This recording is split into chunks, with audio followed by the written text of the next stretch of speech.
And I think folks who have had records destroyed and other things that will prevent them from being able to comply with the September 15th deadline, in almost all instances, they'll have until October 31st to make those payments and filings, so they have some additional time to get their records together. As I said, Bill Vogel from FEMA has been on the ground with us at the Rock and throughout the state since the storm was approaching.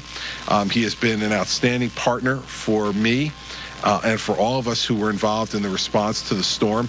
And having him here running this operation across the state is a great benefit to the people of the state. He knows our state well, and he has done a great job. So I'm going to introduce Bill for him to make some remarks, and then I'll come back to take questions for anybody who's up here. So, Bill, thank you. Thank you, Governor. I appreciate it. Thanks so much, Governor Christie. It's a pleasure to be in New Jersey, and since I'm a New Jersey native, I've got a vested interest in everything that we do in the state of New Jersey. I'm happy to be here. I currently have about 250 people that are here who have been deployed from all over the United States to come and help New Jersey with what it is that you might need. We will be here for the entire time that you need us. We typically will take care of all of the individual and housing problems and all of the infrastructure problems as quickly as we can, working very closely with all of your agencies and all of the municipalities and communities within the state. I have to tell you that I'm very impressed with the efforts that were made in the preparation and the response to Hurricane Irene. This has been an outstanding coordinated effort that included everybody in the community. And it's so important that we approach these and we attack these kinds of problems with the entire community. And you have all done a great job supporting any requirement that I have seen come up through the state in order to be able to take care of the citizens of New Jersey. We will continue to coordinate with the Small Business Administration, who will be here to be able to help folks who may not be eligible for some type of a grant but would be eligible for a loan. We'll continue to coordinate with the volunteer agencies who provide so much help to those people who may not be eligible for certain programs, but the volunteer agencies will do their level best in order to be able to take care of our people. The thing that I want to stress to everyone is to make sure, as the governor has said, that people register. If anyone has any question or any type of damage, please have them call 1-800-621-3362. That's 1-800-621-FEMA. And they can also register online at www.fema.gov. Now, the process is working very well. As the governor said, we're turning around housing inspections in about 3 days. And for those people who are eligible for funding from those inspections, depending upon the type of banking support that they have, if they have electronic banking support, then we can get them their money in between 48 and 72 hours. So we're very encouraged that the money is already starting to flow on the street. We'll be here for the entire period of time that you and your folks need help. And I'm very happy to be here, and thank you so much for everything that you've done for us.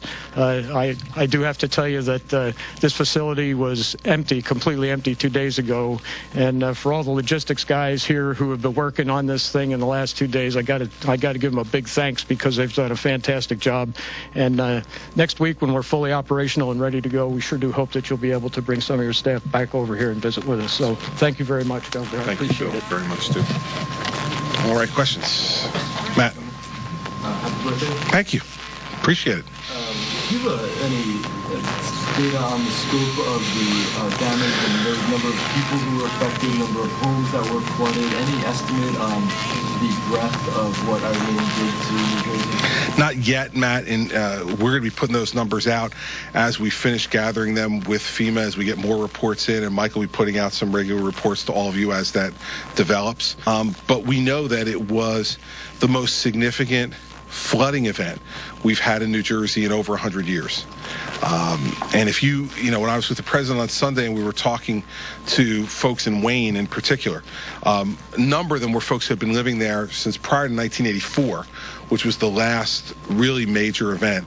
And all of them said that this was much worse than what they had in 1984. And the statistics back that up.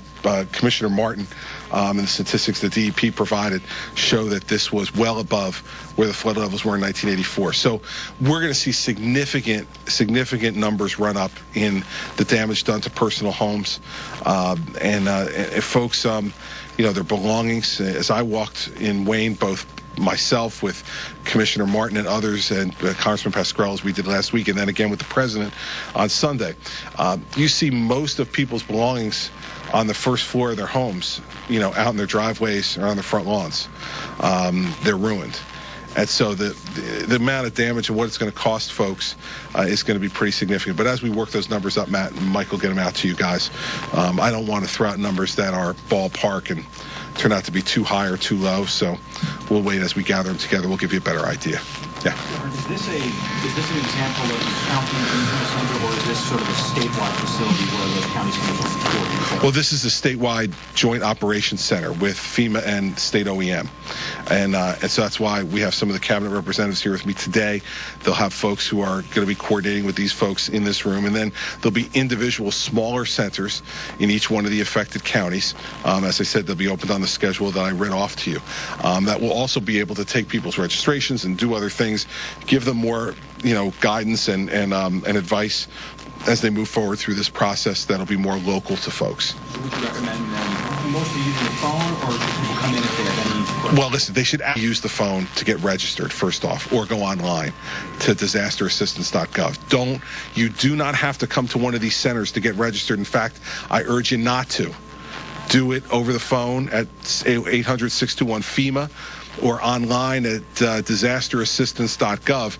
It's just a much easier, more efficient, effective way for you to be able to get registered. Now, once you get registered and you start to walk through what benefits you might be able to get, if you have questions, certainly come to one of your county centers to be able to walk through with a person exactly what that is if you feel like you don't completely understand it. But don't come to these places just to register. It's a waste of your time more than anything else to get in the car and come to these places when you can accomplish exactly the same thing just by picking up the phone, or if you have availability to internet, just logging onto the internet and getting that done. So I would urge people to do it that way. And like Bill said, they're getting home inspectors out a little over 3 days after you make your registration known to them. So their turnaround has been really, really good. And so you want to get that money flowing to you to help you with rental assistance or some of the other things you can do. You can't do that till you register and get them an opportunity to come out and look at your damage. So that's what we need to do. Beth? It's looking like there's a bill that passed in the Energy and Water today, allowing the Army Corps to allocate, $5 million to buyouts of Well, listen, is it enough money? I mean, the number of homes that probably need to be bought out, certainly $5 million isn't going to do it. We've allocated, as you know, about $26 million for buyouts across the state through the last open space referendum enabling bill that I signed. Well, listen, any kind of response is good, because I think this is the moment to buy people out, as many as we possibly could who are interested in doing that before they rebuild. I told people this story before, but when I was in Wayne first with Congressman Pascrell, I had a guy come up to me and say he had just received his final checks from the federal government for the April storm last week, and now his house is ruined again. So after a while, it's just going to, and I was trying to explain this to the president on Sunday, that it's just going to be more economical in the long term for us to move these people out. And we have some other ideas that I shared with the president on Sunday that I don't want to talk about publicly yet, that might make some sense as well in terms of trying to get some of these things off the books. I was not aware of the information you just told me, but listen, any amount of money is a good start, but certainly we have a long, long way to go on this. And, so listen, some of these folks, like some folks I spoke to in Manville, they don't want to move. That's their choice ultimately. But for people who do want to get out, who have had enough, we should be able to try to find a way with a number of them to be able to help them out. Ginger. Speaking of federal money, have you spoken to anyone, Eric Schnitter and other members of Congress, about making sure that politics don't hold up some I think they got my message. I think I needed to call. You all asked me a question, I gave an answer, and it seemed like I got covered fairly broadly. And the president assured me on Sunday that he was working, his head of OMB, Jack Lew, was working with Craig Fugate at FEMA to make sure those funds are available now, regardless of what Congress does. And so, knowing that there are ways you can move money around inside government at times, I'm sure that's probably what he was referring to.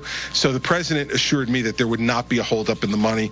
And and contacts that we've gotten. I haven't spoken to anybody from Congressman Cantor's office, but contacts that we've gotten